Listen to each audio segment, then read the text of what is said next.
My Friday night movie recommendation this week is going to be for the 1978 film, The Manitou. Okay, you're going to have a fun time trying to find this one online. I think AMC Plus is showing it right now, but you might end up having to rent it. You may even have to go to your local library and see if they've got a CD of it, because this thing,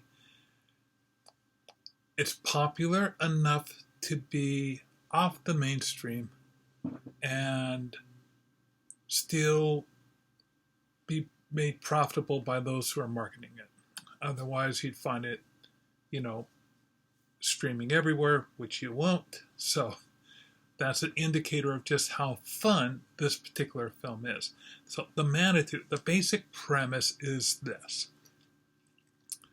The girlfriend, no, pardon me, the ex-girlfriend of a fake psychic goes in to see her doctor because she's got a lump on her back of the neck, which turns out to be a human fetus.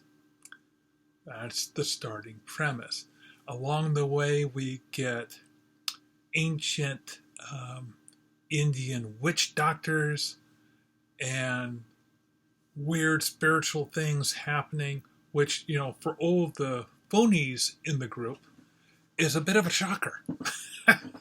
So, when this film came out, 1978, here are some other films that came out that year. Grease came out that year. Superman, Halloween. That gives you an idea of what was Watership Down. That wonderful animated film, not for children, came out and really freaked out a lot of children. Also, Deer Hunter won the Oscar that year. So that gives you an idea of things going on in the movies. But here's something that, on TV, Laverne and Shirley was the number one show.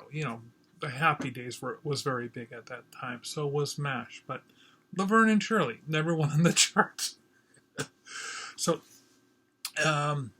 technology-wise, that's the year that the Sony Walkman came out. The one with the cassette tape that you would put in. And that was huge. You could carry your music with you, no longer having to rely on an AM radio to maybe pick up a channel with a little tiny thing you shoved in your ear. So that was the state of things. And along comes a movie adaptation of a book. The book came out 2 years prior in 1976 by Graham Masterton.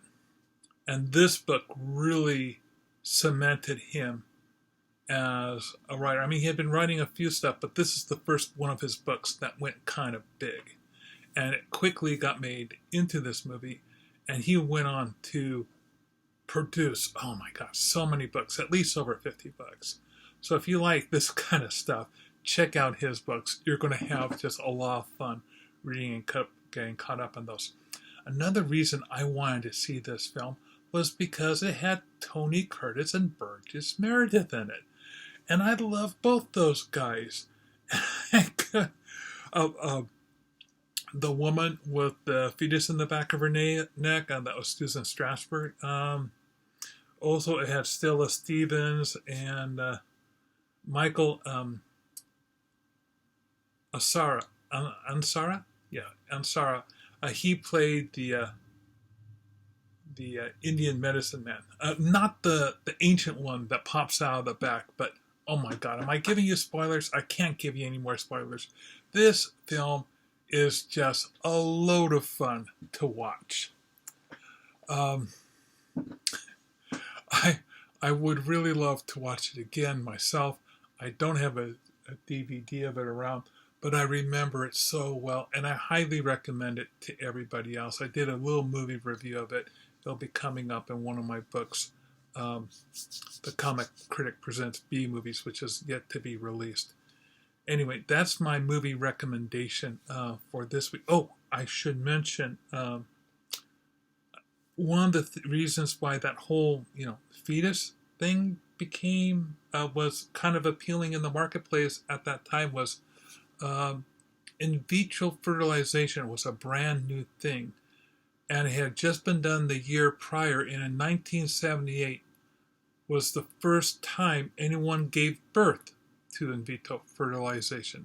So suddenly the whole idea of who can or cannot give birth now became a really, was on the foremind of everybody. And it's sort of like, well, if that can happen, maybe babies can pop up anywhere, even on the back. Oh my God, that was such a clever idea.